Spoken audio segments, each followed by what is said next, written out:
The moment Clara Whitfield stepped off the stagecoach in Dusty Creek, Texas, in the spring of 1878, the whole town seemed to hold its breath, as though the wind itself had paused to wonder what this lone woman with a battered carpetbag and steady brown eyes was doing at the edge of the frontier alone. She had not come to Dusty Creek on a whim.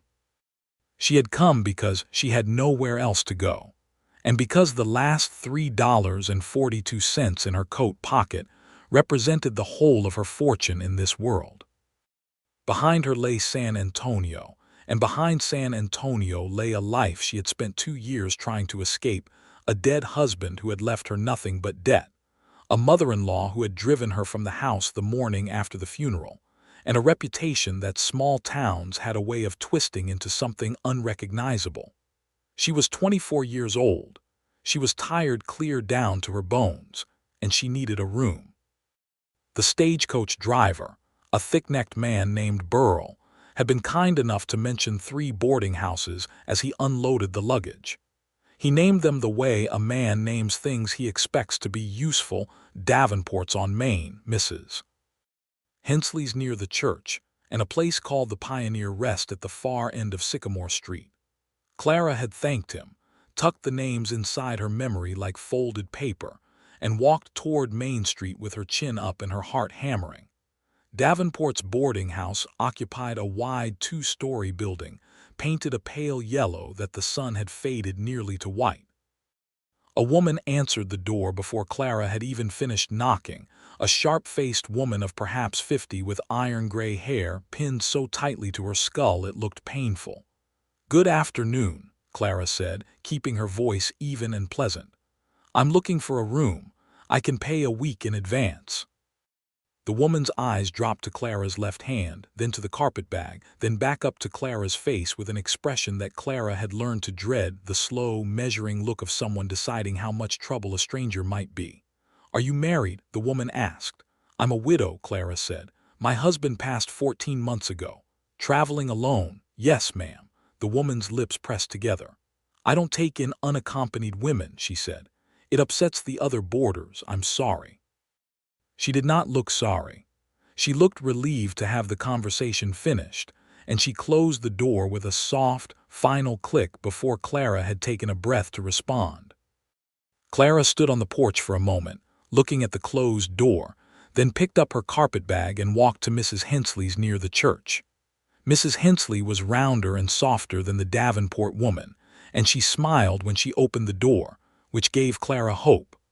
But the smile faltered when Clara explained herself, and it died entirely when Clara mentioned she was looking for work as well as lodging.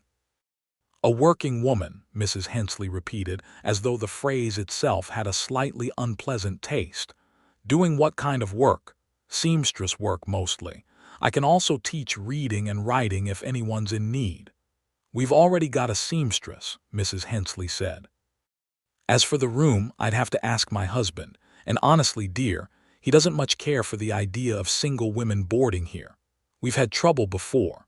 I hope you understand." Clara understood perfectly well. She understood that the trouble Mrs. Hensley referred to had nothing to do with her, and everything to do with what people imagined about women who traveled alone, women who had lost their husbands, women who arrived in new towns without fathers or brothers to speak for them. She thanked Mrs. Hensley and walked toward Sycamore Street. The Pioneer Rest was the last hope, and it ended before it truly began. The man who ran it, a Mr. Purvis with a red, wind-burned face, took one look at Clara's carpetbag and said, flat and without apology, that he only boarded men. Mining men, cowboys, railroad workers. He didn't have facilities for women. He closed the door while she was still standing there. So Clara stood in the middle of Sycamore Street in Dusty Creek, Texas, with $3.42, a carpetbag, and the particular hollow feeling of someone who has run out of obvious options. The afternoon sun was tilting westward, and the air smelled of dust and horse and something faintly like sage, and she made herself breathe slowly and think. She could sleep in the church, she supposed, if the Reverend was a charitable man. She could sit in the saloon until someone threw her out, although that seemed likely to confirm every dark assumption the boarding house keepers had already made about her character. She could go back to Burl the stagecoach driver and ask if there was another town nearby that might be more hospitable. She was still standing in the street, turning these unhappy possibilities over, when she heard the sound of a horse coming around the corner of Sycamore and mane at a slow, tired walk.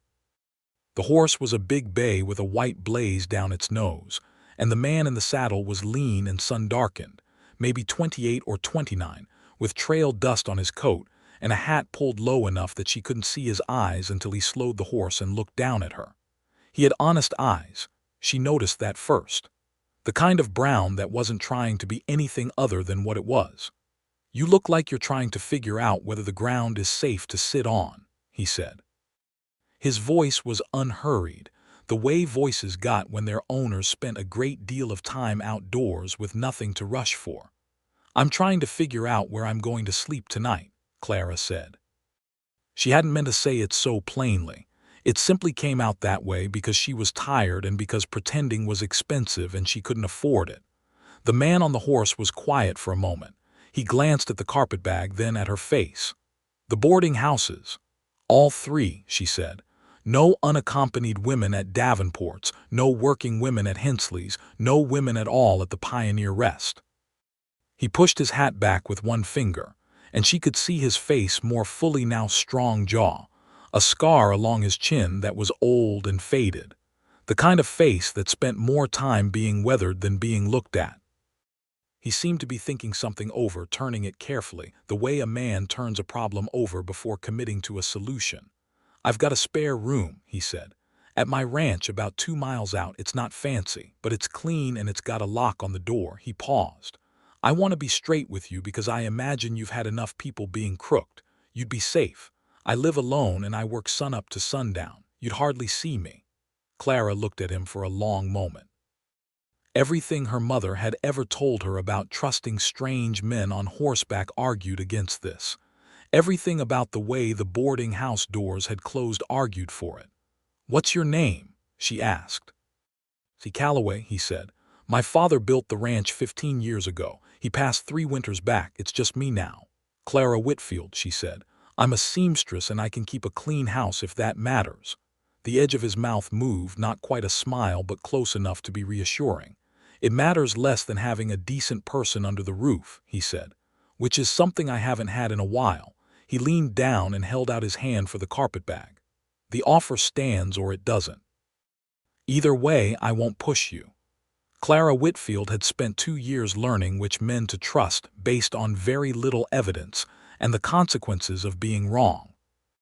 She looked at Jesse Calloway's eyes again and at his hands on the reins, careful hands, not rough in a careless way, and she handed him the carpetbag. "Then I accept," she said. "Thank you, Mr. Calloway." "Jesse," he said, and reached down to help her up behind him on the bay. The ride out to the ranch took most of an hour because the bay was tired and Jesse didn't push him, and Clara spent that hour looking at the land spreading out around them. The flat, tawny Texas plain with its scattered mesquite trees and its enormous sky, the kind of sky that existed nowhere else in the world, pale blue at the edges and deepening to something almost violet at the top, with a few high clouds catching the late gold of the afternoon. It was beautiful in a spare, serious way, and it settled something in her chest that had been clenched tight for days. Jesse was quiet as they rode. Not an uncomfortable quiet. He didn't seem to be ignoring her or waiting for her to fill the silence. He just seemed to be a man who was comfortable without words, which was its own kind of relief. "How long have you been in Texas?" he asked, eventually. "I came from Virginia originally," she said. "Moved to San Antonio with my husband 4 years ago. He died of fever about 14 months back." "I'm sorry," Jesse said, and he sounded like he meant it, which was different from the practiced condolences she'd received in San Antonio, where people had been sorry in a way that was mostly about themselves. "He was a good man," Clara said. "We didn't have much, but he was good." The trouble started after. "His mother had ideas about the property that didn't include me, and I didn't have family of my own to fall back on."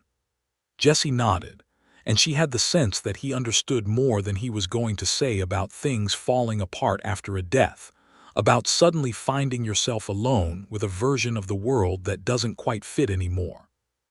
The ranch came into view as the sun touched the horizon, and it looked like exactly what it was, a working man's place, built for function rather than beauty.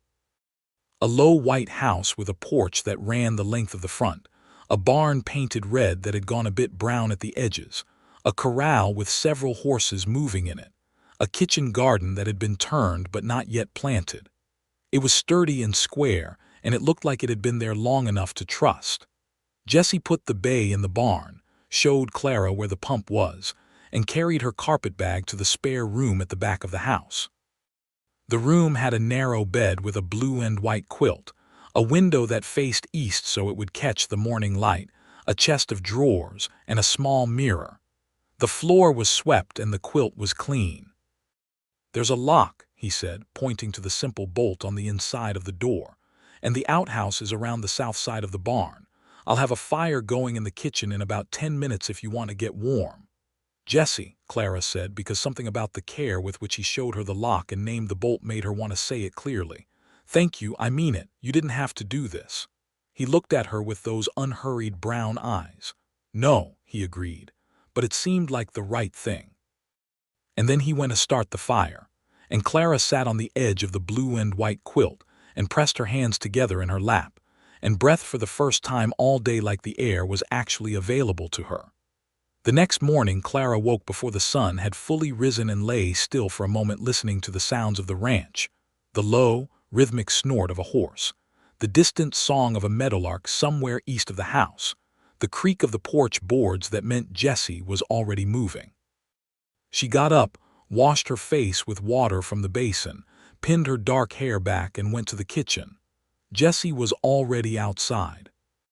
She could see him through the kitchen window heading toward the barn, his stride long and purposeful, a man who knew exactly what needed doing and moved toward it without waste. On the stove, he had left a pot of coffee warming over a low flame, and beside the stove was a box of cornmeal and a covered dish of bacon that he'd clearly set out for her use. She stared at that covered dish for a long moment. She had not had someone leave something out for her in a very long time. She made breakfast cornmeal hoe cakes and the bacon and strong coffee, and she set 2 plates on the table and waited. Jesse came in about 20 minutes later, stomping dust off his boots at the door, and stopped when he saw the table set. "You didn't have to cook," he said. "I told you I could keep a house," she said. "Sit down before it gets cold." He sat down. He ate with the quiet appreciation of a man who had been eating alone for a long time and had forgotten what it was to have food made by somebody else's hands. He didn't say very much, but he looked at his plate the way a man looks at something that matters to him, and that was enough. After breakfast, Clara asked about the kitchen garden she had seen the night before. Jesse explained that he had meant to get seeds in 2 weeks back, but the spring roundup had eaten every spare hour. She asked what he intended to plant, and he told her beans, squash, corn, tomatoes if the seed he had was still good. She said she had gardened all her life and would put the seeds in if he could show her where he kept them, and he looked at her the way people sometimes look at an unexpected kindness, not sure what to do with it. "You're a paying boarder, Clara," he said. "You don't owe me garden work." "No," she said, "but I'd like something to do with my hands while I figure out the rest." He showed her the seeds. In the days that followed, Clara settled into the ranch the way water settles into a landscape, finding the low places, taking the shape of what was already there without forcing anything. She cooked and cleaned and put the kitchen garden in order, and she went into town 3 times that first week to inquire about seamstress work. The town's seamstress, a Mrs. Aldridge who was something of a local institution, was initially cool about the prospect of competition, but Clara was careful to frame herself as available for overflow work rather than a rival, and by her 3rd visit Mrs. Aldridge had agreed to send her some mending and alterations that she was behind on. The work was small, but it was real, and Clara sat in the spare room in the evenings with her needle and thread and felt herself slowly stitching something back together that was not just the fabric in her hands. Jesse, for his part, was careful with her in a way that she had not expected from a man she'd met in the middle of a street. He was respectful of her space and her privacy. He knocked before entering any room she might be in. He didn't ask questions she hadn't offered answers to. He paid his share of the kitchen costs from what she spent on food without her having to mention it. Just set coins on the table in a way that was matter-of-fact and without awkwardness. But he was also, she discovered, surprisingly good company when the day wound down and they found themselves on the porch in the cooling evening air. He was not a man of many words, but the words he used were considered and sometimes unexpectedly funny. He had a dry, quiet sense of humor that emerged when he was comfortable, and she found herself laughing more in the evenings on that porch than she had laughed in the past 2 years combined.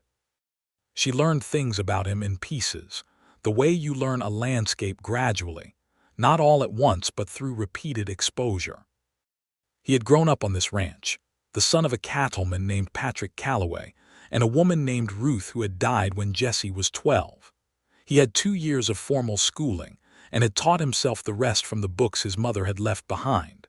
There was a shelf of them in the parlor, worn and well-read, and Clara had gone to them like a person goes to water. He had no brothers and one sister who had married a man in Colorado and written only sporadically. He had never courted anyone seriously. He offered this information on the 5th evening when Clara happened to mention that the loneliness of ranch life must be considerable, and he answered it directly without embarrassment, the way he answered most things. There were women in town who might have been interested, he said, but it always seemed like something was missing, like the words didn't quite fit what I was trying to say. He looked at the horizon for a moment. I stopped trying after a while. Clara understood that too, although she expressed it differently. My husband James and I understood each other, she said. That was the thing I had with him that I've never had with anyone else, the feeling that someone is actually following what you mean, not just the words. Jessie looked at her then, and she had the peculiar sensation of being genuinely seen, which was different from being looked at and different again from being noticed. She looked back at him for just a moment longer than the conversation required, and then both of them looked at the horizon and finished their coffee in the kind of comfortable silence that has warmth in it. She told herself it was simply gratitude. She told herself that it was the loneliness of the past 2 years making ordinary kindness feel extraordinary. She told herself these things with great conviction and some success for about a week. Then she found his mother's books. She had been dusting the parlor shelf. She had taken to dusting the whole house on Fridays, and she pulled out a copy of George Eliot's Middlemarch, and when she opened it, a folded piece of paper fell out. She didn't open it, it wasn't hers to open, but she put it back and then stood there holding the book for a moment, running her fingers along the spine. She had read Middlemarch twice. She loved it the way you can only love a book that understood something you couldn't quite say yourself. That evening at supper she mentioned it, trying to be casual about it. I noticed your mother had Middlemarch on the shelf, she said. Jessie looked up. She read it every couple of years, he said. Said it was the most honest book about marriage she'd ever come across. It is, Clara said, and then stopped, because they were suddenly looking at each other across a supper table in a lamplit kitchen on a Texas ranch in 1878, and something in the air had shifted in a way that she wasn't quite prepared for. Have you read it? He asked, and his voice was slightly more careful than usual, the way a man's voice gets when he's paying very close attention. Twice, she said. The chapter about Dorothea in the window, I've thought about that chapter for years. Jesse set down his fork. That chapter stayed with me too, he said. The way she chooses the lesser life because she thinks it's the better one, and then figures out too late that better isn't always the right measure. Clara stared at him. You've read Middlemarch, she said, not quite as a question. My mother read it aloud to me when I was 14, he said. I read it again myself when I was 20. He picked up his fork again, but his eyes stayed on her face for a moment. It seems like a strange coincidence. It doesn't feel like a coincidence at all, Clara said, before she could decide whether or not to say it.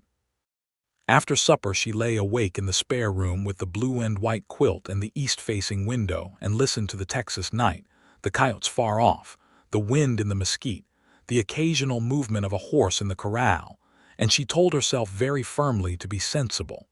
She was a boarder in this man's home. She had been here less than 2 weeks.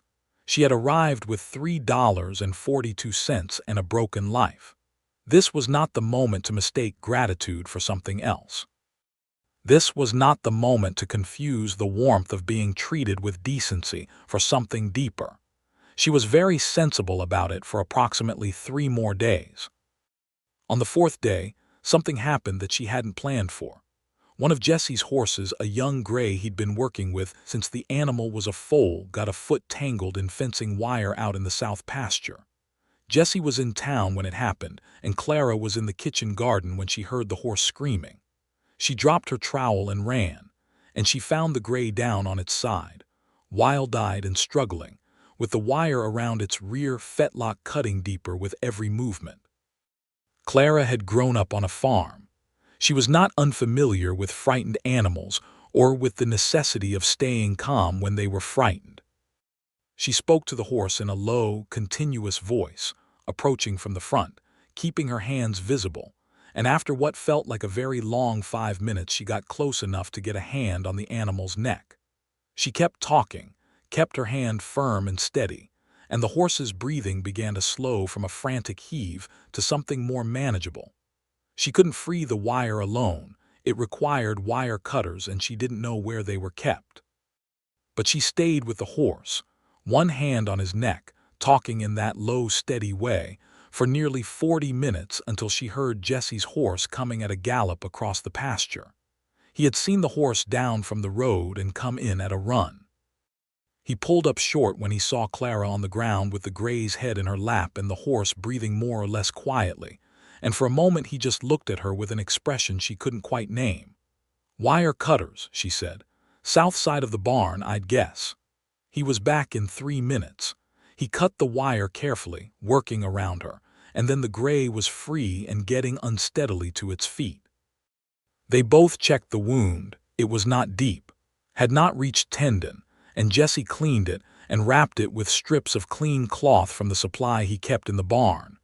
And the gray stood for all of this with the resigned patience of a patient animal who had decided that the humans around him were trustworthy.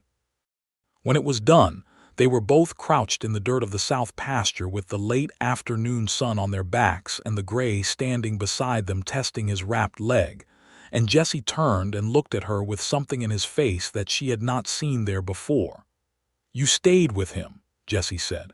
"He needed someone to stay with him," Clara said. Jesse was quiet for a moment. "You've been here 2 weeks," he said, "and you've put in the garden, and you're keeping the house, and you just spent 40 minutes in the dirt with my horse." He paused.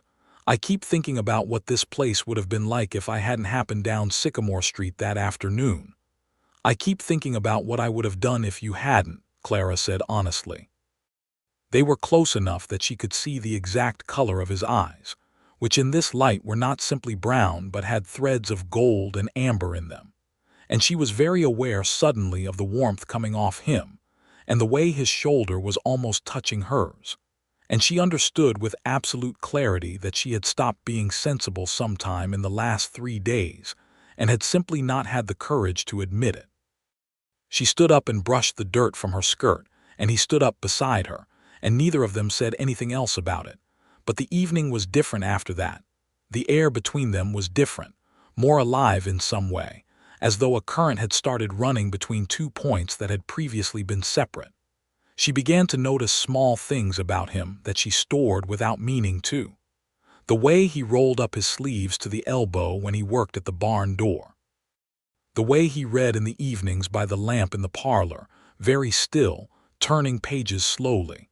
The way he took his hat off when he came inside, the automatic courtesy of it. The way he laughed, it was rare, but when it happened it changed his whole face, made it younger and less serious, and she found herself trying, sometimes, to say the thing that would bring it out. One evening, almost 3 weeks after she had arrived, she was on the porch hemming a skirt for one of her clients in town. The seamstress work had grown steadily until she had a small but reliable income coming in. And Jesse came out and sat in the other chair and picked up the book he'd been reading. And they sat in the cooling evening in companionable silence.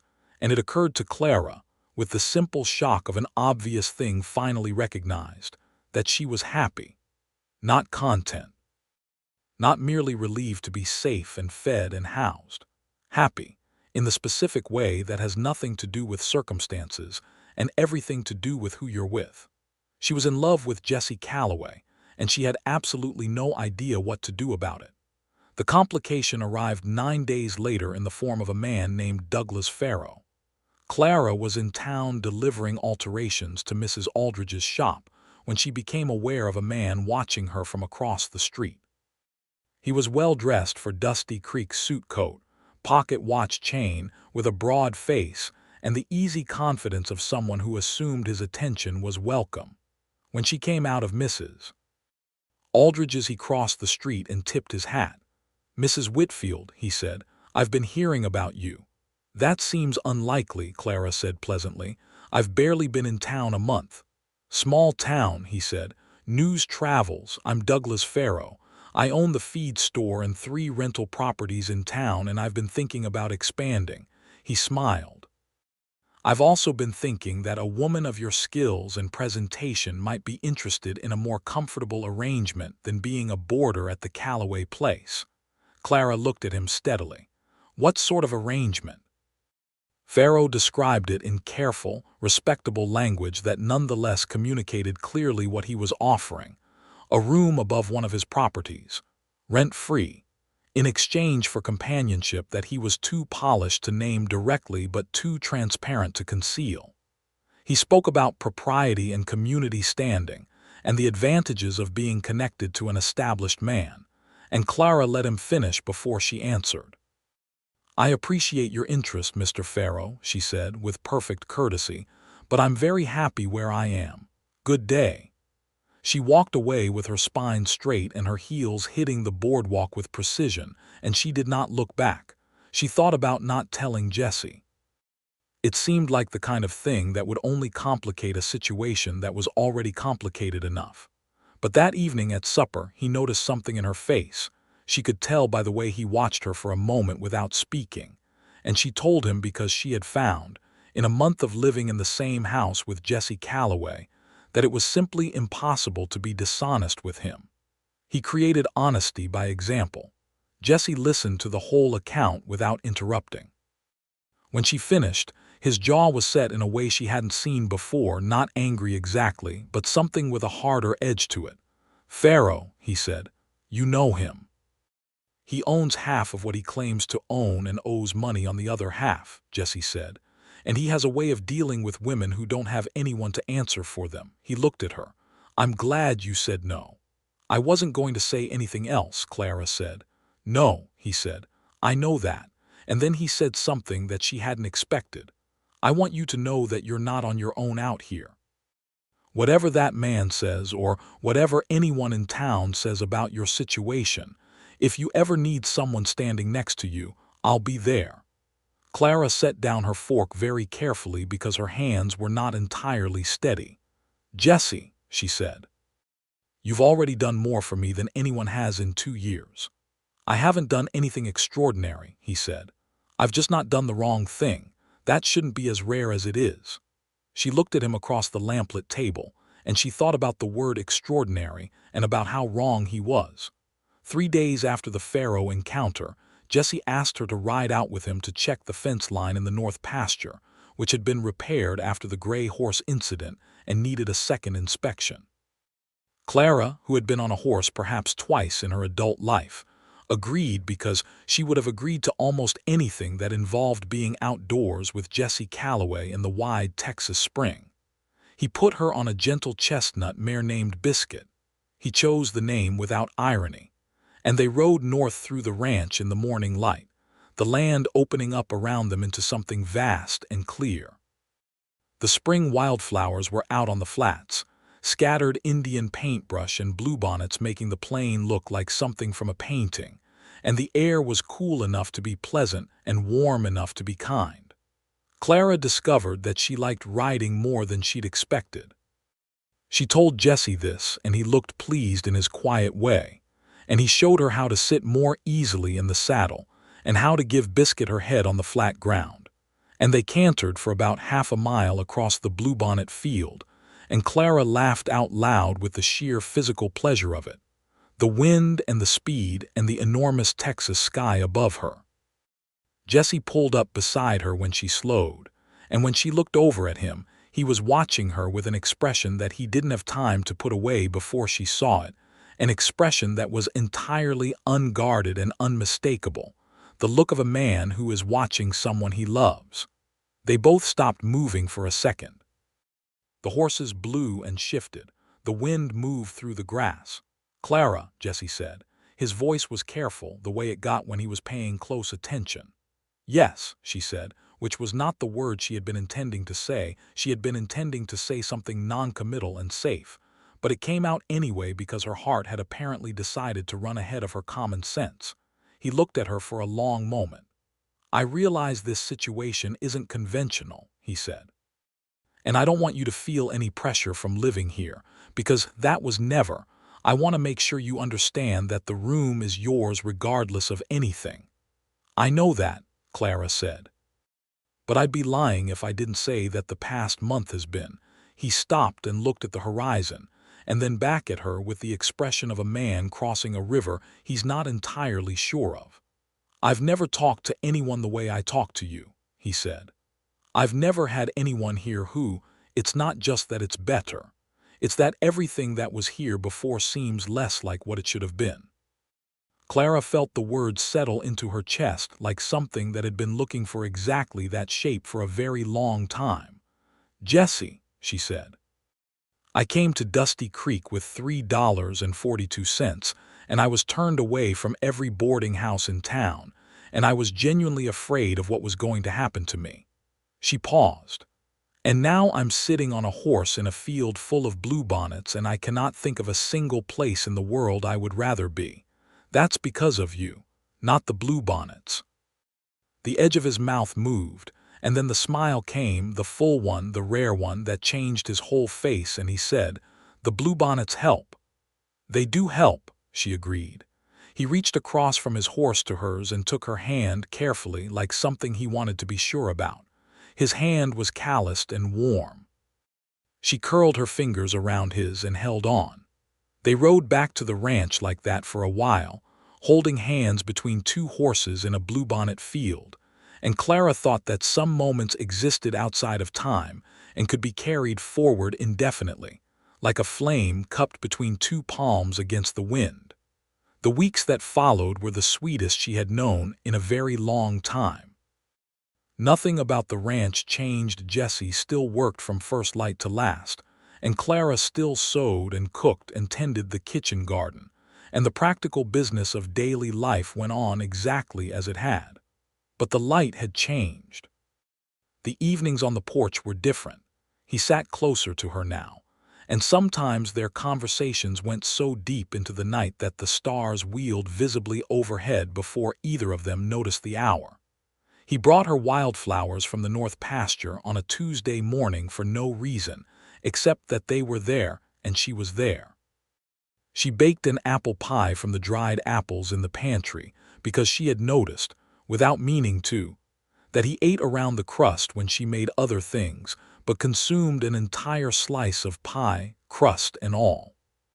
He kissed her for the first time on a Thursday evening in late April, standing at the edge of the porch after supper with the first fireflies of the season making small gold lights in the grass below. It was not a dramatic kiss.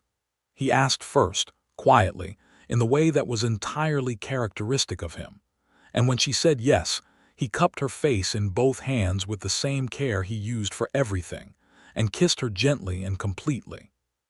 When he drew back, she put her hand against his chest where she could feel his heart going fast under the fabric, and she understood that he was as terrified and certain as she was, which seemed like exactly the right proportion. "Jesse," she said.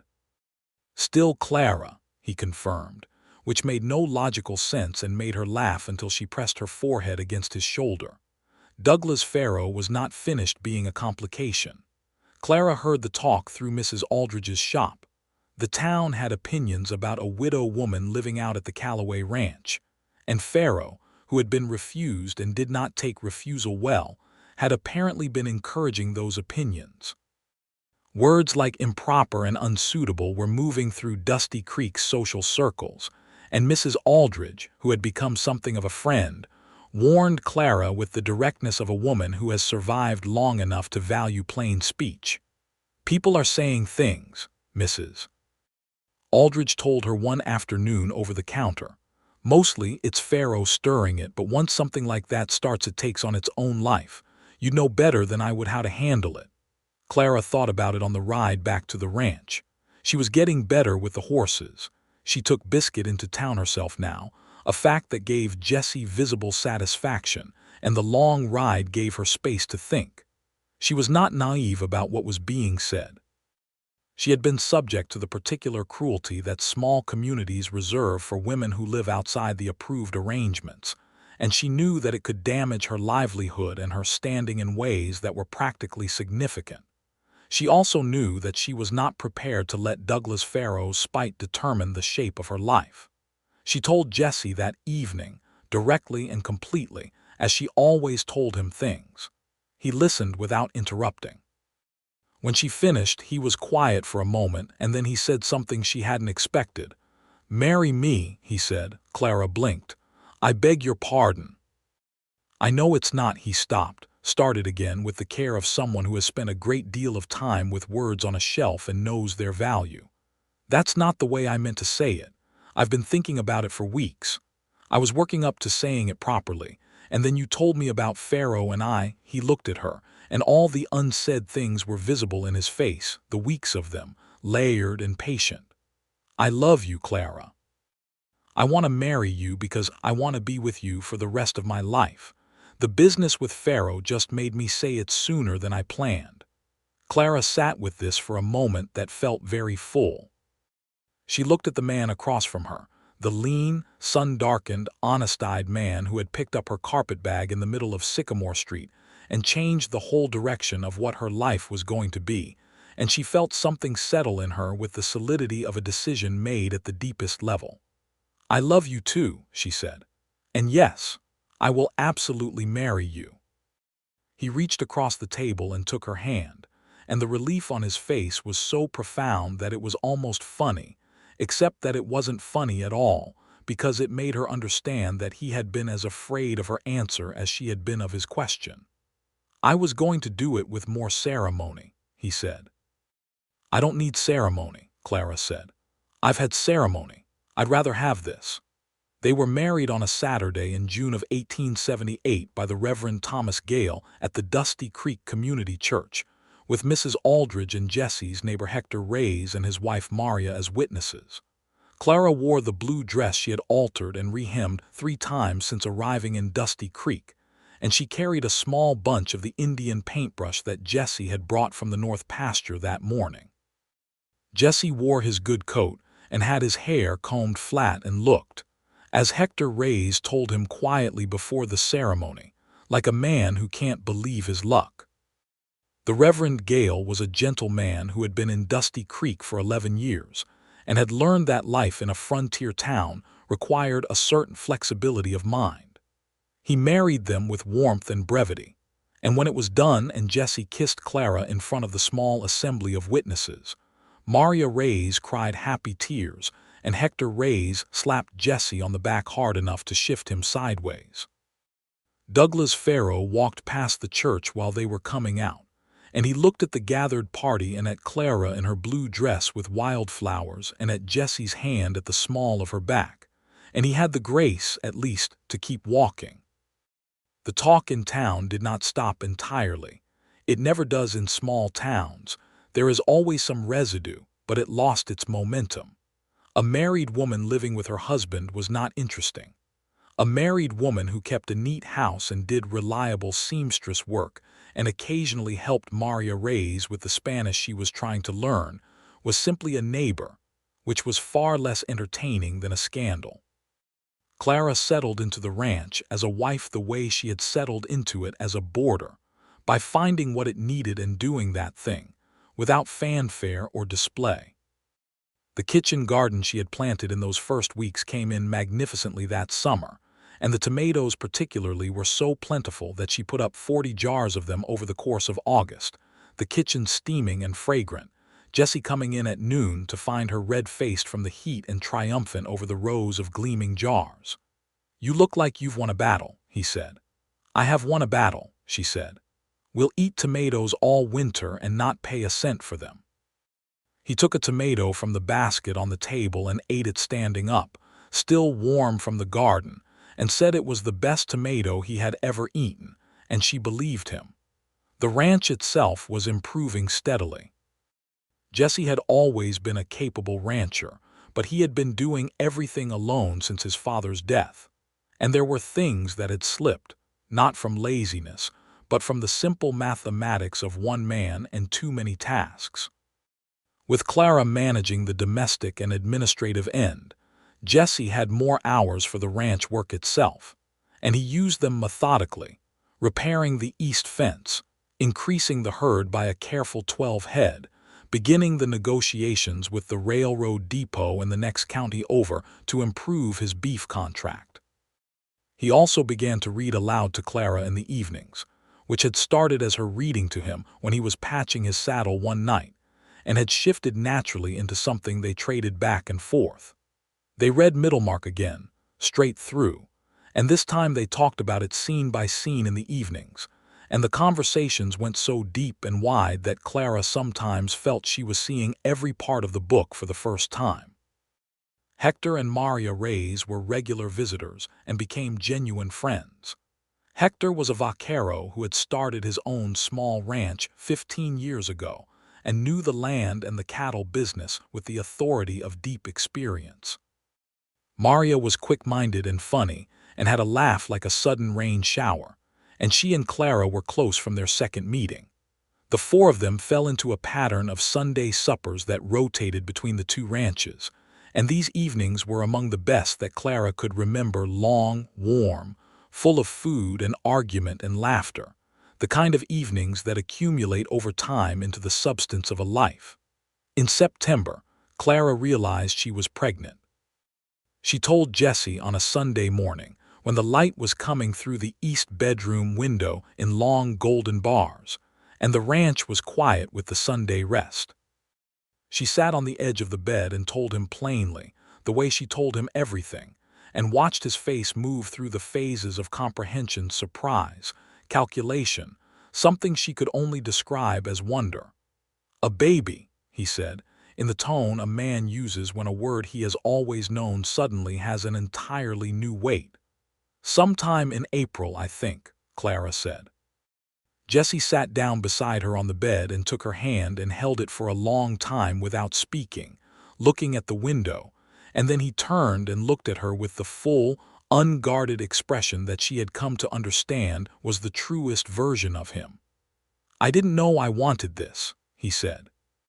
"I mean, I knew in the abstract way that people want things, but this particular thing in this particular house, with you—" He stopped and pressed his lips together and composed himself, which Clara found more moving than any eloquent declaration. "I'm very happy, Clara." "I know," she said. "So am I." She pressed her head against his shoulder, and he put his arm around her, and they sat in the Sunday morning light and were happy, which was not a complicated thing, but was as whole and real as anything she had ever known.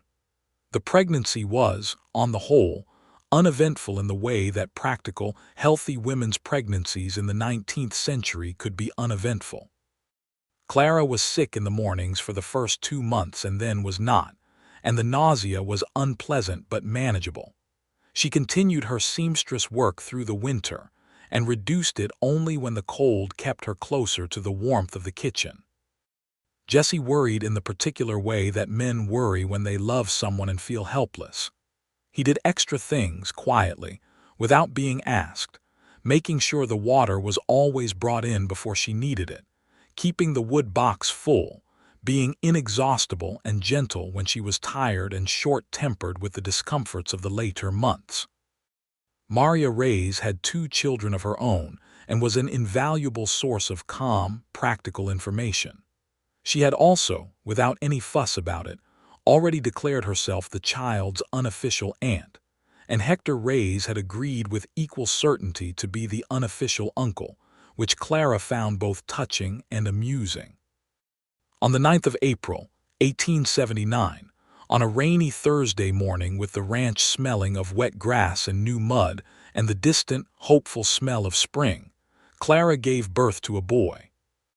He was 7 pounds and robust and had Jessie's coloring, the dark brown hair, the amber-threaded eyes that would deepen over time, and Jessie held him with the careful deliberateness of a man who has decided that this is the most important thing he has ever held and intends to do it properly.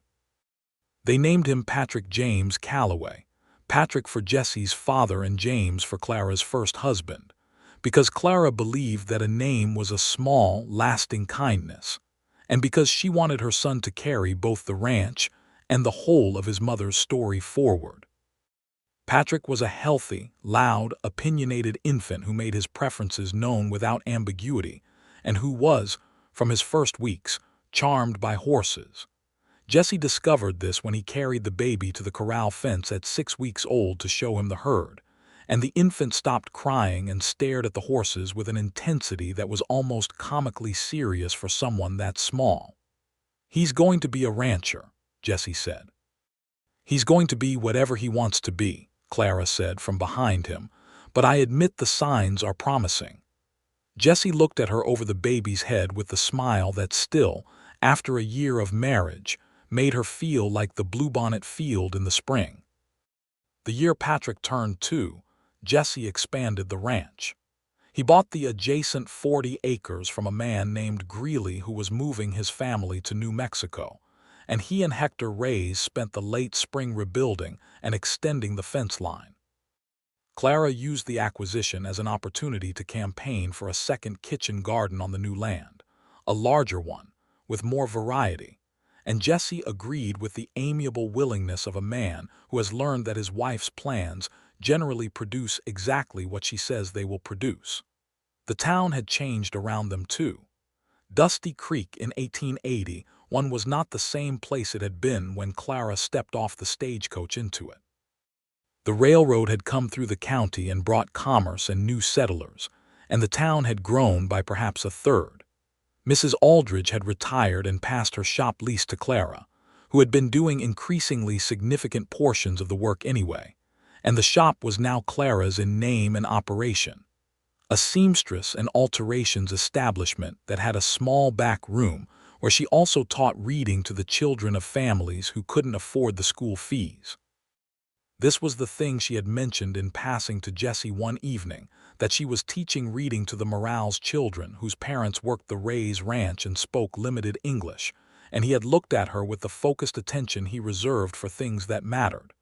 "You said in Sycamore Street that you could teach reading," he reminded her. "I can," she said. "Is one family enough?" he asked. "For what you're actually capable of." She had not thought of it in those terms. She had thought of it as help for the Morales family, which was real and sufficient. But Jessie was asking a larger question, the kind of question that has implications. The reading classes in the back room of the shop grew to 8 students by the end of that year, then 12, then a rotating group of roughly 20, a mix of children and adults, most of them the children and wives of the Mexican families who worked the ranches in the county, and whose access to formal education was limited by language, and by the particular injustices of a frontier society that regarded them as labor rather than community. Clara was clear-eyed about those injustices. She had experienced her own version of them, arriving in Dusty Creek alone and female, and finding every door closed against her through no fault of her own. She knew what it was to be measured against the wrong standard, and she knew what it was to find someone who chose simply to do the right thing instead. She tried, in the small domain of her shop and her classes, to do the same thing. Jessie supported all of it without qualification. He drove her to town in the wagon when the weather was bad. He came to the shop on Saturday mornings and fixed things that needed fixing: a window sash, a table leg, a shelf that had pulled away from the wall under the weight of fabric bolts. He was present in the way that a man is present when he understands that his wife's work is not a secondary thing but the full expression of a person, entitled to the same respect as his own. In the fall of 1881, Clara found out she was pregnant again. This time she told Jesse in the kitchen in the middle of the afternoon, interrupting him in the middle of a conversation about fence posts, and he put down what he was holding and looked at her and said, "Again." "Again," she said. "Patrick is going to be insufferable about this," Jesse said, meaning that their son was going to claim the baby as his own discovery and project, which was accurate. The second pregnancy was harder. She was more tired, and there was a month in the middle where she had back pain that made it difficult to stand for long periods, which was inconvenient for a seamstress. Jesse took over the cooking during that month without a word about it, producing meals that were somewhat simpler than Clara's but consistent and warm, and he managed this on top of his ranch work without complaint. Patrick was 3.5 when his sister was born in the early summer of 1882. They named her Ruth for Jesse's mother, and she came into the world at dawn with the sun rising behind the east window of the bedroom, and the light was pink and gold, and the baby's cry was the most emphatic sound Clara had ever heard. Ruth had Clara's coloring, the dark hair and brown eyes, the determined set to her small mouth, and she was, from her earliest months, a different kind of child than Patrick. Where Patrick was a charging, enthusiastic soul who approached everything head-on, Ruth observed. She watched things with a concentration that was startling in an infant, and that developed, as she grew, into a quality of attention that Clara recognized as the particular intelligence of someone who processes inward before speaking outward. Jesse adored both children with the same unwavering, slightly astonished love, as though he was perpetually surprised to find himself in possession of so much. Clara had watched him become a father the way she had watched him become her husband, with the growing certainty that whatever he committed himself to, he committed to entirely, leaving nothing back, which was the rarest thing about him. Patrick started school the year Ruth was born, and took to it the way he took to most things, with enthusiasm and very little patience for sitting still. Clara communicated regularly with his teacher, a young woman from Ohio named Miss Porter, about the fine balance between encouraging Patrick's energy and redirecting it toward productive ends. Miss Porter was equal to the challenge, and Patrick, despite himself, learned to read at a level well ahead of his year. He also, at 5, decided he was going to be a cowboy exactly like his father, and began following Jesse around the ranch with an intensity of purpose that both exhausted and delighted Jesse and made Clara laugh consistently. The spring of 1883 brought something unexpected. Jesse received a letter from his sister Helen in Colorado. They had exchanged only occasional letters over the years. Helen's marriage had taken her far and kept her far, and correspondence had been sporadic. But this letter was different. Helen's husband had died the previous winter, and she was alone with 2 young children, and she was asking, with the careful pride of someone who does not ask for things easily, whether there was any chance of staying at the ranch while she decided what to do next. Jesse showed Clara the letter without preamble and without telling her what he thought she should say, which was characteristic. "She's family," Clara said after reading it. "Of course she comes." Jesse looked at her. "You're sure it'll be a crowded house?" "Jesse," Clara said, "a crowded house is a full one. Write to her tonight." Helen Calloway, Helen Marsh by marriage, arrived in Dusty Creek in May of 1883 with her son William, who was 7, and her daughter Eliza, who was 5. She was a taller, slightly sharper-featured version of Jesse, with the same thoughtful eyes and the same directness, and she and Clara understood each other within 2 days with the thoroughness of women who have both been through things and have therefore stopped pretending. The ranch in the summer of 1883 was loud and full and busy, in a way that Jesse had certainly not imagined when he built his solitary life there after his father's death. 6 people at supper, children's voices in the morning, Helen's particular sense of humor, dry and precise, intersecting with Clara's own in ways that produced conversations Jesse and Hector Reyes sat back and listened to with equal parts amusement and respect. Helen spent 6 months at the ranch, and in that time she found her footing. She was a skilled herbalist. She had spent years in Colorado learning from a neighbor who had come west from New England with a serious knowledge of plant medicine. And by the time autumn came, she had begun to offer her services cautiously to people in Dusty Creek who needed them. The doctor in town, a Dr. Harmon, was initially skeptical in the way that formally trained men are sometimes skeptical of women with practical knowledge. But Helen's results were consistent enough that, by the end of the year, they had established a cautious mutual respect. Helen eventually found a small house in town to rent, an arrangement that suited her growing practice, and she moved out in the late fall. But she was at the ranch for Sunday suppers as reliably as the Reyes family, and William and Eliza were as present in Patrick and Ruth's lives as any cousins could be. Jesse, watching all of this one Sunday evening with the particular contentment of a man surveying something that has become larger and better than he expected, said quietly to Clara, "This house was too quiet for too long." "It was waiting," Clara said. He looked at her. "For what?" "For the right person to find it," she said. He put his arm around her on the porch bench the way he had learned to do, not as a gesture, but as a natural extension of his own gravity toward her. And they sat in the evening and listened to the children's voices from inside the house and the coyotes beginning far off in the dark. And the fireflies were out again over the grass below the porch, the same as they had been on the evening he first kissed her. 5 years from the day Clara Whitfield had stepped off a stagecoach in Dusty Creek, Texas, with $3.42 and a carpetbag, and the terrifying freedom of having nothing left to lose. The ranch prospered. Not in the spectacular way of men who made fortunes in cattle or oil or railroad speculation.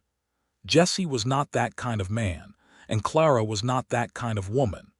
But steadily, year by year, with the particular security of things built on a sound foundation and maintained with consistent care.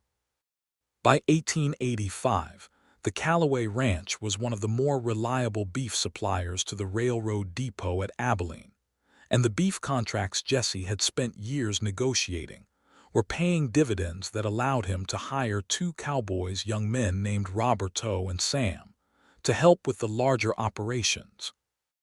Roberto was Mexican, the oldest son of a family from San Antonio, and he was 19 and serious and extraordinarily skilled with horses. Jesse hired him on Hector's recommendation and was never once sorry for it.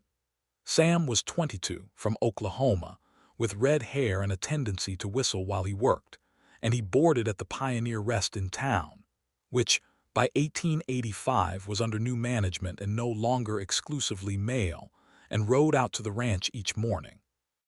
Clara continued to run the shop through these years, and the reading classes in the back room had expanded into something that might honestly be called a small school. She had approached the county board twice about formal recognition and funding for the classes, and had been refused both times on various procedural grounds that she suspected had more to do with the student demographics than with procedure. She was not deterred. She wrote to organizations in the East about educational materials, and twice received donations of books and slates that she distributed without fanfare to the families who needed them. Jesse went with her to the second county board meeting. He sat beside her and did not say anything that she hadn't said, but his presence, a recognized rancher and established community member, shifted the atmosphere in the room in a way that Clara noticed and found simultaneously useful and annoying, because it underscored exactly the injustice she was fighting against. "It shouldn't require you being there," she told him on the way home. "No," he agreed. "It shouldn't, but I'm glad to be there." "I know," she said. "So am I." She paused. "That's the maddening part. He didn't try to make it less maddening. He just drove the wagon and thought about it in the way he thought about difficult things, thoroughly, and without pretending the difficulty wasn't real. The reading school received informal county recognition in 1886, enough to allow Clara to formalize its structure without legal risk, though the funding remained minimal and largely dependent on her own efforts and donations. It was not the outcome she had wanted, but it was an outcome, and she was pragmatic enough to take what was available and build from it. Patrick, by this year, was 7 and had definite opinions about everything. He could ride, he could read above his level.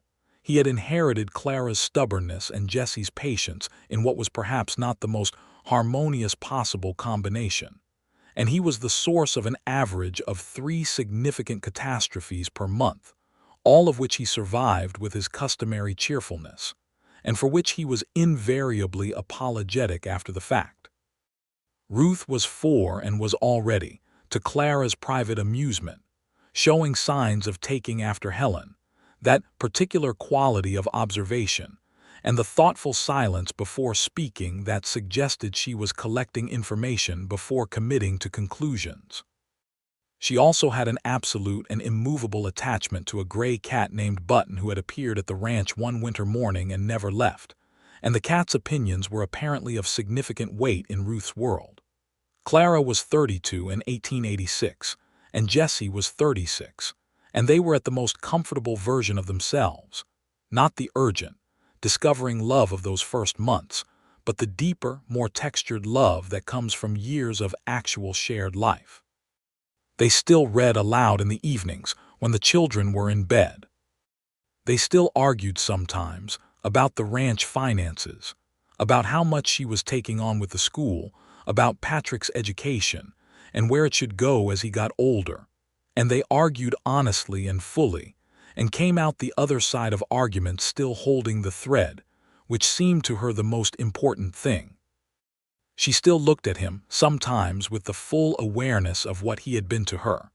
The man who had stopped his horse in the middle of a street and offered his spare room to a woman with nowhere to go, and felt the weight of it as a permanent thing.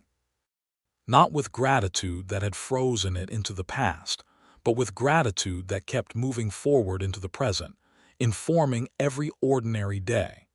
On their 10th wedding anniversary in June of 1888, Jessie did something Clara hadn't expected.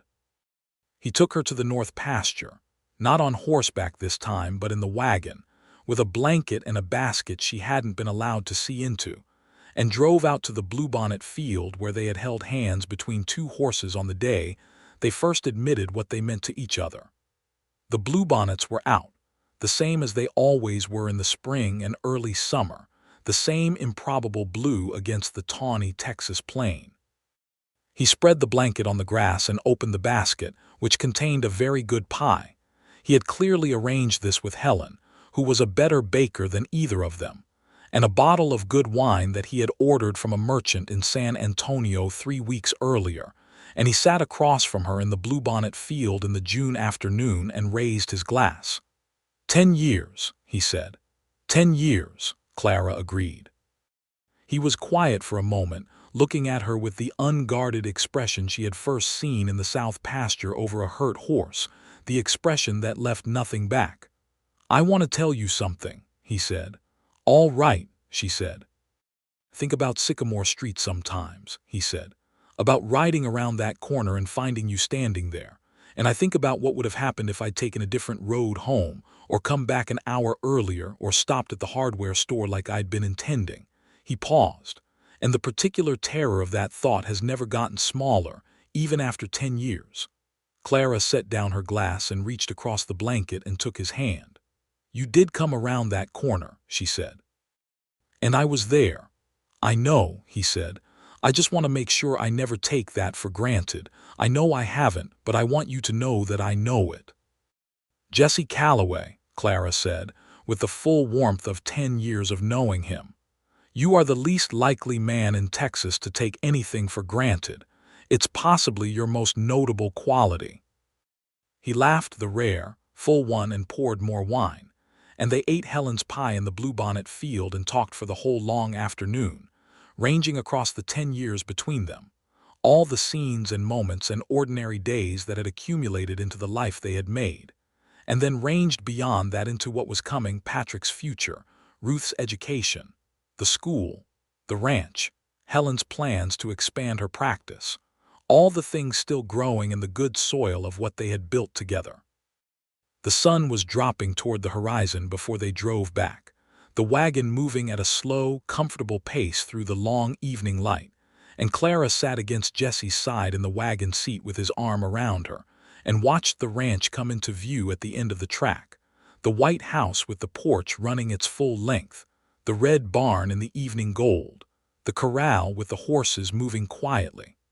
The lamp was already on in the kitchen. She could see Ruth's silhouette through the window, very small and precise, and hear Patrick's voice from somewhere near the barn. There was no mistaking Patrick's voice at any distance. "Home," Jesse said. "Home," Clara confirmed. He turned his head and kissed her temple, and she closed her eyes for a moment against the warmth of it.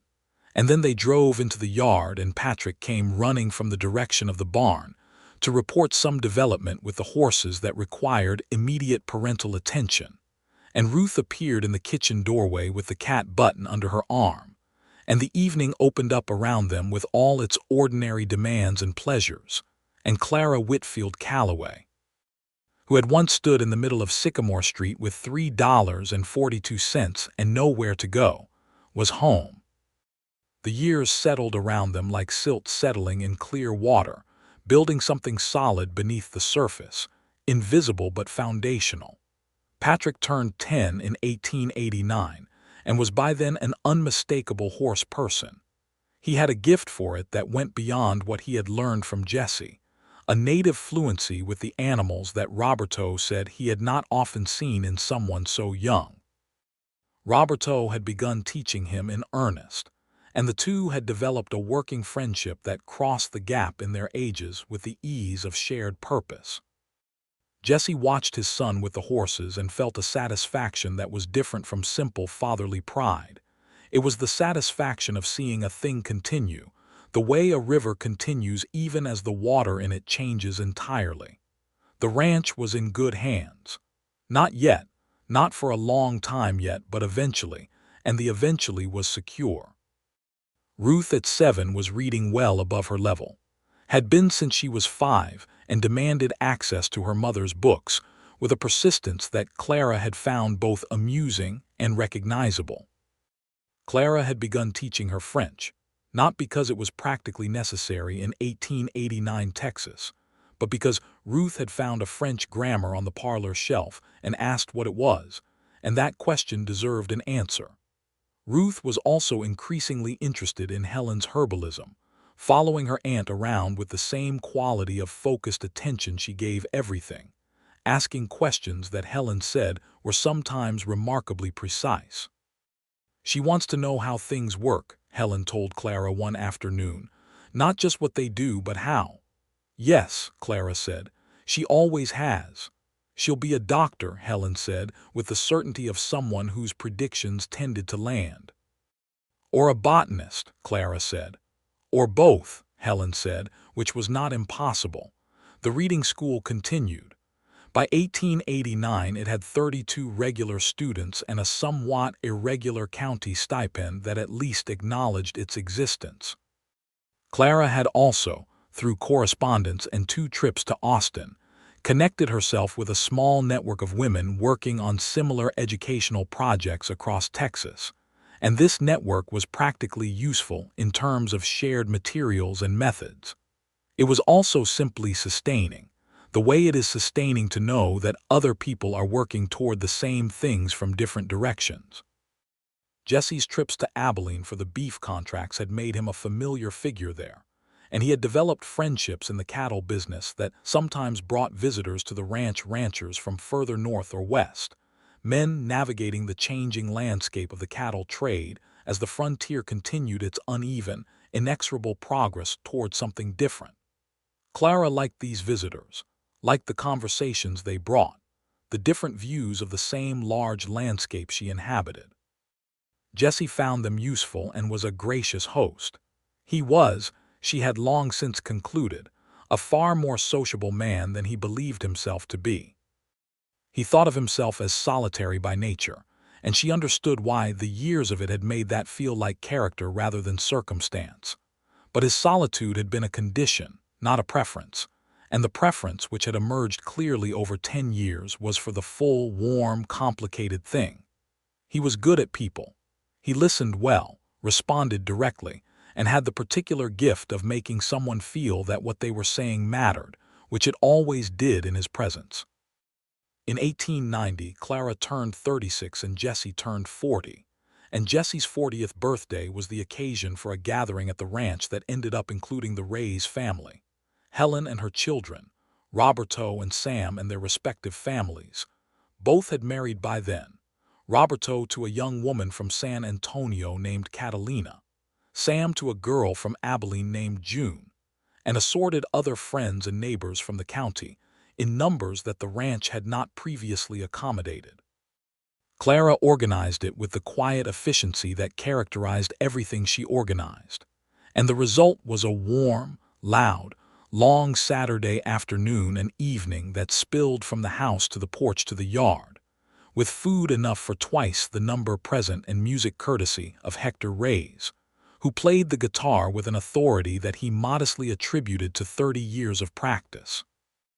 Jesse stood on the porch in the early evening with a cup of coffee watching the yard full of people who were, in their various ways, part of the life he had made, and Clara came to stand beside him and followed his gaze out across the gathering. "You did not picture this," she said, "when you were 25 and living alone out here." "No," he said, "I couldn't have pictured it. Do you like it?" He looked at her, and all the rest of it, the party, the people, the accumulated abundance of a life built carefully over time was visible in his expression as secondary to the one specific thing. "I like everything that starts with you," he said. "The rest is very good, but that's where it starts." Clara put her arm through his and leaned against his shoulder. "Then we're in agreement," she said. They stood on the porch together while the party moved and talked and laughed around them, and the evening star came out above the flat horizon, and the land stretched away in every direction in the way it always had, enormous and indifferent to individual lives, but somehow, impossibly, containing this one. 3 years after Jesse's 40th birthday, Patrick was 14 and Ruth was 11, and they were different from each other in almost every particular except the ones that mattered. They were honest, they were kind, they worked hard. Patrick was tall and lanky and already spending full working days on the ranch, not as a favor but as a genuine partner in the operation, and Roberto said that he was, at 14, already better with horses than most men twice his age. Ruth had, in the interim, declared her intention to become a doctor. She said it to Clara one morning in the kitchen with the straightforward certainty of someone reporting a fact rather than expressing a wish, and Clara had looked at her daughter's serious, precise face and said, "Good. We'll figure out how." Jesse said the same thing that evening when he heard, not a question and not a qualifier, simply an agreement and a commitment. They were not naive about the obstacles. In 1893, women in medicine were not common and were actively discouraged by most of the formal structures of medical education. But the obstacles existed to be navigated, and the Calloway household had a long history of navigating them. Helen had connected Ruth with her own network of medically knowledgeable women, and Ruth's herbalism education under her aunt's guidance continued with increasing sophistication. At 11, she could identify and correctly apply more plant medicines than most adult practitioners, and her notes, she kept careful, meticulous notes, were already those of a precise scientific mind.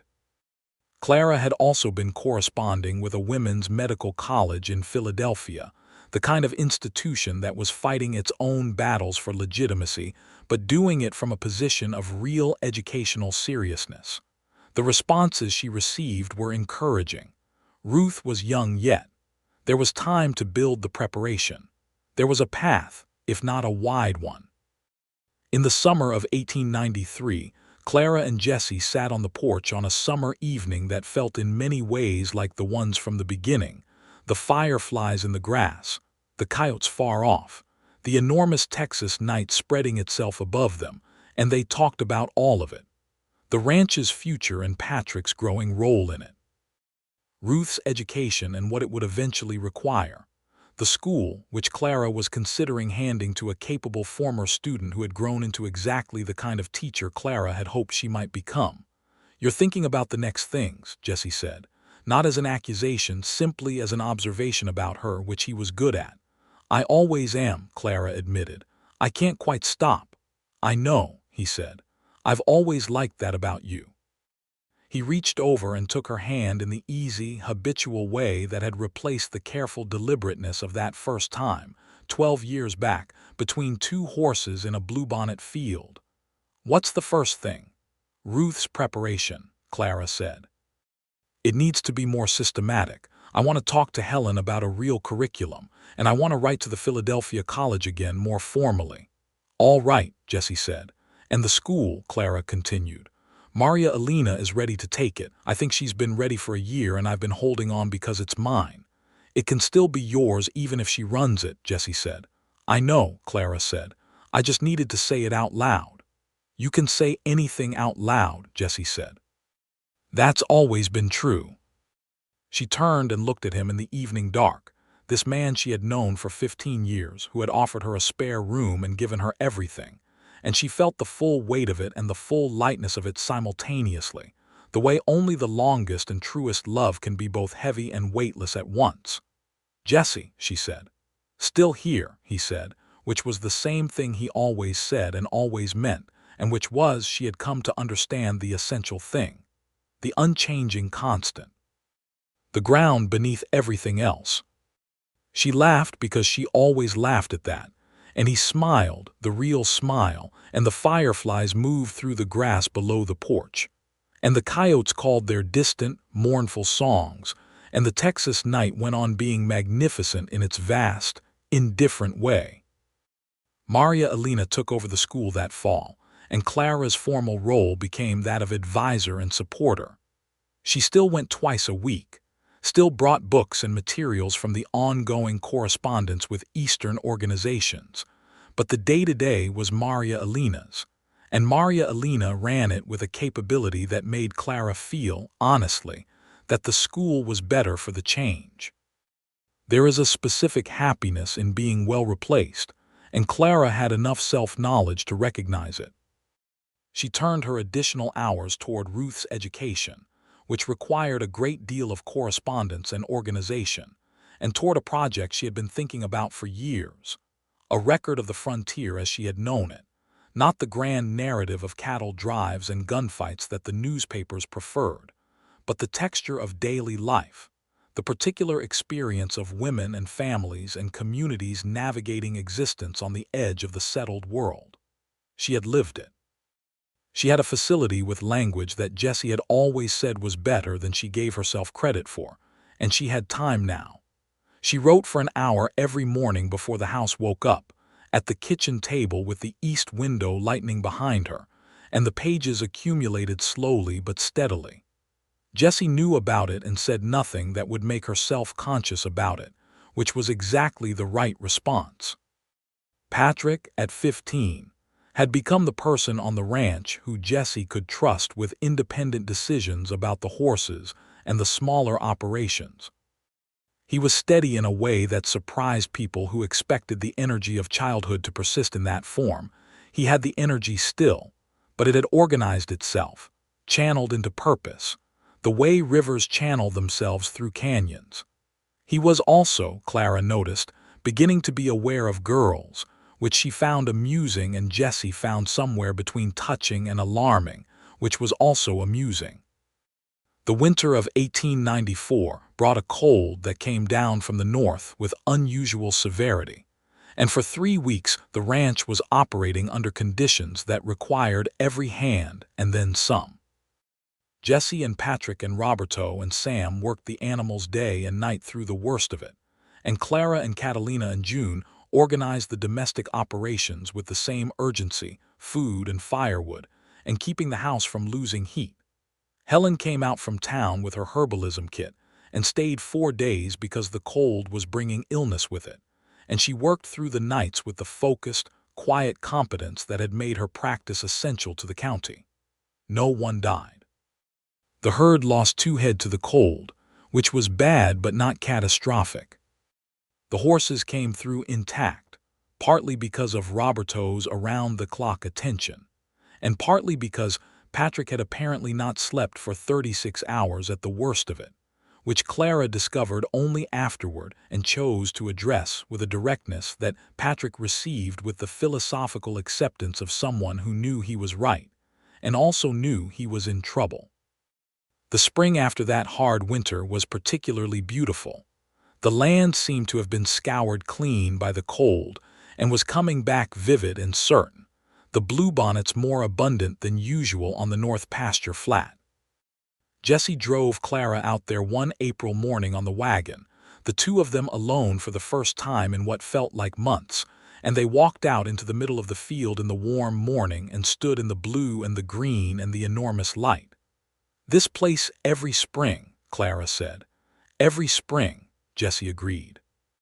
They were 42 and 38, and they had 15 years between them, and they stood in the bluebonnet field the way they had stood in it the first time side by side, close enough to feel the warmth coming off each other, and it was both the same and entirely different, because the people standing in it were different, formed by everything that had happened between that first ride and this morning, and yet the essential things, the recognition, the warmth, the particular quality of being known were unchanged. Jessie put his arm around her, and she leaned into him, and they stood in the bluebonnet field and were still. By 1896, Ruth was 15 and working through a formal preparatory curriculum that Clara and Helen had constructed, drawing on resources from the Philadelphia College correspondence and from a network of women educators and physicians that had expanded over the years. Dr. Harmon in Dusty Creek, who had evolved considerably in his views over the years of knowing Helen Marsh, allowed Ruth to observe his practice on Saturday mornings, which was a practical education that no curriculum could replace. Ruth went with a notebook and came home with pages of precise observations and questions that she then brought back to Dr. Harmon the following week. "She asks better questions than most of my colleagues," Dr. Harmon told Clara one afternoon, with the somewhat reluctant honesty of a man reporting something that surprised him. "Yes," Clara said simply, "she does." Patrick, at 17, was already an effective co-manager of the ranch with Jessie. They worked together with the easy efficiency of two people who have learned each other's rhythms thoroughly, and Jessie gave Patrick real authority in a way that Clara recognized as Jessie's essential character. He didn't diminish people by withholding trust. He trusted completely, and when that trust was warranted, it built people rather than merely employing them. The ranch was, by 1896, what it was always going to be if given time and care, a modest, solid operation with a good reputation and sufficient prosperity. Not a kingdom, a home, a working place that would outlast its current occupants if tended properly, and it was being tended properly by a young man who had grown up understanding what it meant. In the spring of 1897, Ruth left for Philadelphia. She was 16, which was young, but her preparation was thorough, and her acceptance at the Women's Medical College had come with a commendation that indicated they understood what they were receiving. Clara drove her to the train station in Abilene. Patrick and Jessie came too, and Helen, and Hector and Maria, because this was the kind of moment that required witnesses. Ruth was precise and composed at the station in the way she was always precise and composed, and she checked her luggage herself and confirmed her connections herself, and she embraced Patrick first and held on for longer than Clara expected, and then she embraced Jessie, who held his daughter with the slightly stricken expression of a man who is not going to cry in a train station and is working very hard at it. And then she came to Clara. Clara had been working on composure since the night before, with partial success. She held her daughter's face in both hands, the face that had been there since dawn on a summer morning in 1882, precise and determined and seeing everything, and she said what she had decided to say. "You are going to be extraordinary," Clara said. "You have always been extraordinary. Go and be it where more people can benefit." Ruth, who did not cry easily, pressed her lips together for a moment. "I'll write every week," she said. "I know you will," Clara said. "Your letters will be very organized." Ruth laughed, which was what Clara had intended, and then the train whistle announced itself, and Ruth picked up her bag and boarded the train and stood in the window as the platform moved away from her, and they all watched until the train was gone. Clara took Jesse's hand on the platform and held it, and he held hers back without speaking, and that was the whole of what needed to be said. They drove back to the ranch in the afternoon, the four of them, Jesse and Clara and Patrick and Helen, and the landscape was the same as it always was, the flat Texas plain with its mesquite and its wide sky, and the ranch came into view at the end of the track with the evening light on it, and Clara looked at it and felt the very particular sensation of a moment completing itself.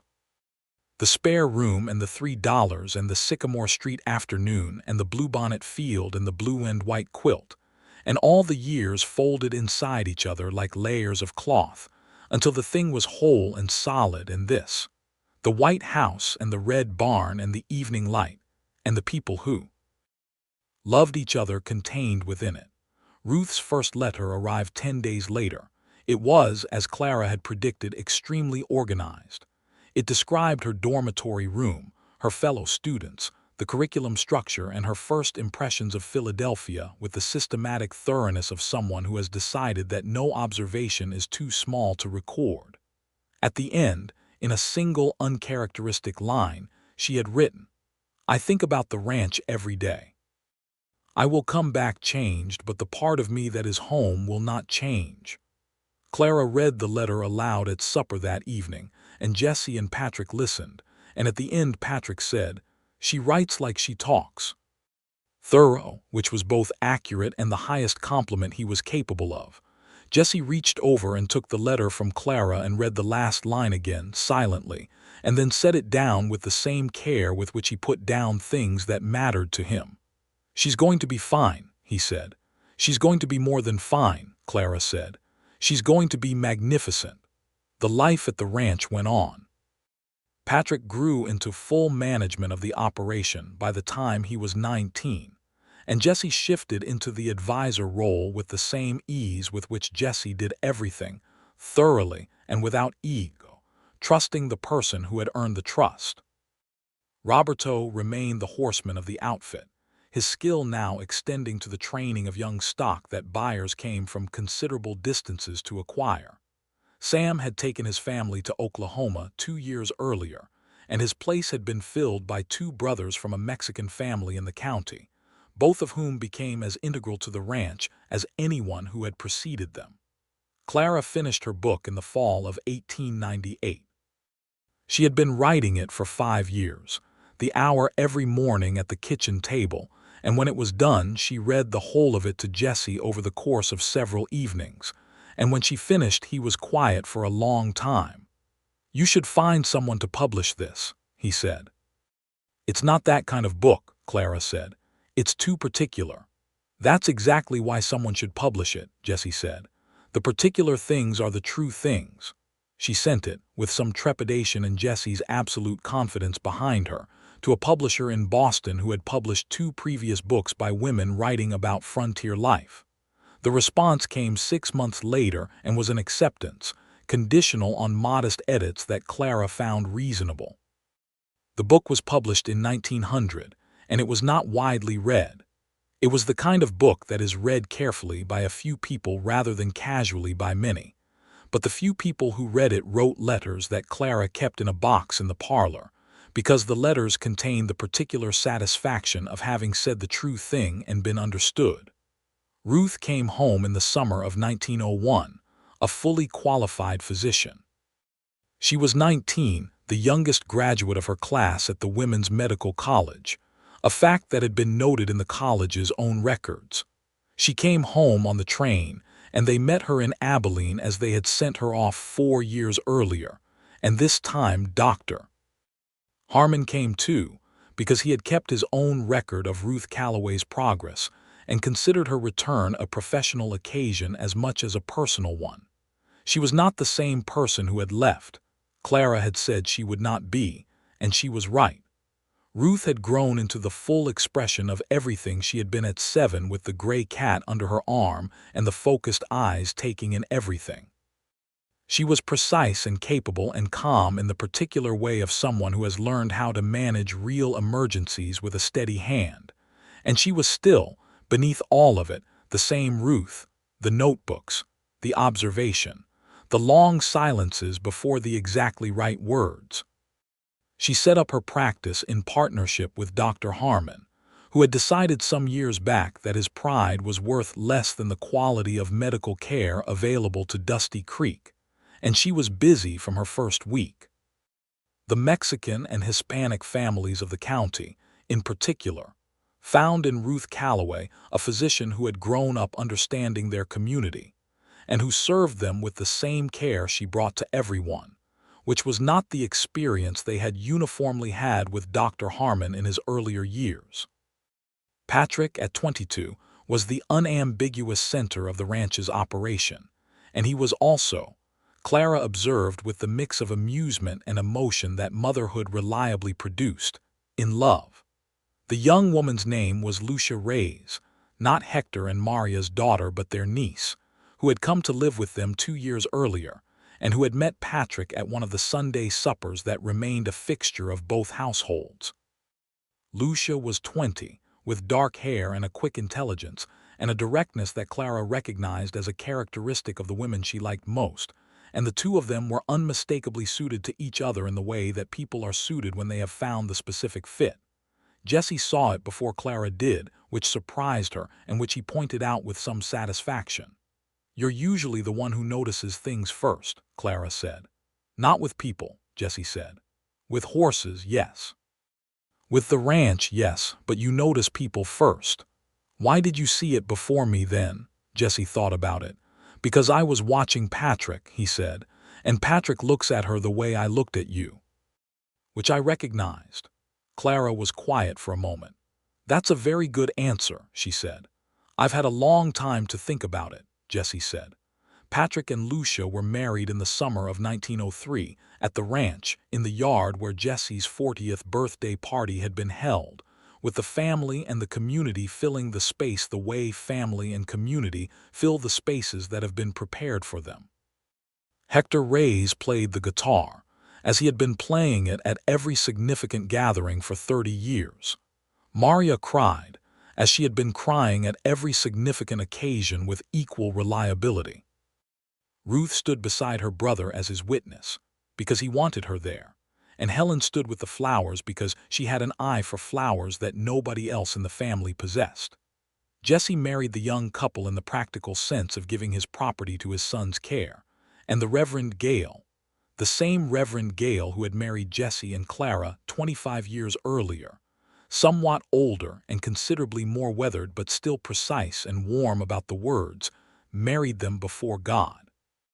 Clara watched her son and his bride in the wedding afternoon light and felt the full circle of it, the spare room and the $3 and the years between, every season of the ranch and of the life she had built in it, all of it arriving at this moment where a new generation was beginning the same thing, in the same place, with the same essential ingredients, two people choosing each other, and a piece of land to build on.